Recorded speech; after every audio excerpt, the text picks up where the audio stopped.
Hey, feeling healthy, happy, and terrific? We're ready now for session number 3. You're halfway there. This one we'll be talking about some of the 3 most critical things in a direct mail, and I think you'll like that. And then how to use direct mail when you're doing an event. Events are great for making sales, getting new customers, for getting people back in. It's really huge. Direct mail can help you with those events. Here you go, session number 3. And the question is, where do you get lists? Well, there's list brokers that can help you. You can go to the internet. There's a lot of places you can do that and find a list that will work for you. The 3 things that you want to do, and the 3 things that are most critical to a good direct mail is number 1. What do you think that is? What do you think the number 1 thing to having a good direct mail is? Secret. Just curious. I'm not going to beat you up. I'm not like Brad. What? The headline. The design. Nicer than me. Yeah. I want to say it's the headline, but it's also who's receiving it. Mm-hmm. So Qualified recipients. I'm kind of torn. The message, but It is really a toss-up. Good answer. It's usually a tie between the people you're sending it to and the offer, which could be the headline.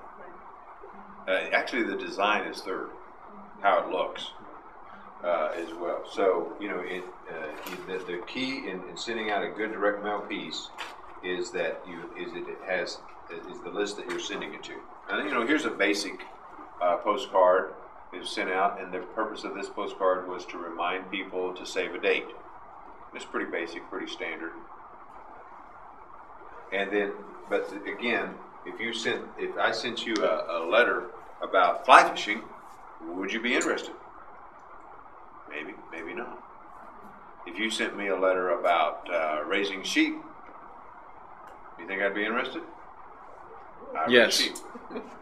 I would, see. But if I sent it to you, you might not.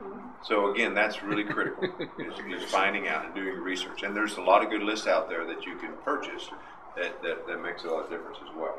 Another thing is talking about when you're trying to decide on your customer list. And how are we doing basically on the time? I think we probably got about. We're about halfway through. Okay, is especially on the acquisition, think events. What you want to do is to try to mail to people when an event is occurring. And there's a lot of events that are occurring in people's lives. And if you have a product that fits to an event, like Fridays, people are thinking about what am I going to do this weekend? And you obviously thought about that. That's how you came up with that deal, the weekend program. But if your business can get involved with an event, that's a perfect thing to direct mail to. Think about events. You have a baby. You get married. All those things are events. So if you think of your product or your service, and then think of events that occur, and this is true for general and marketing, but certainly true in the timing of your direct mail. And there are lists that you can buy of people when they buy a new home, when they, children get aged going to school. Here's a simple one. I've always thought, I've never tested it, but they tell me that a roof on a house wears out in about 20 years, 20 to 30. There's some factors on that.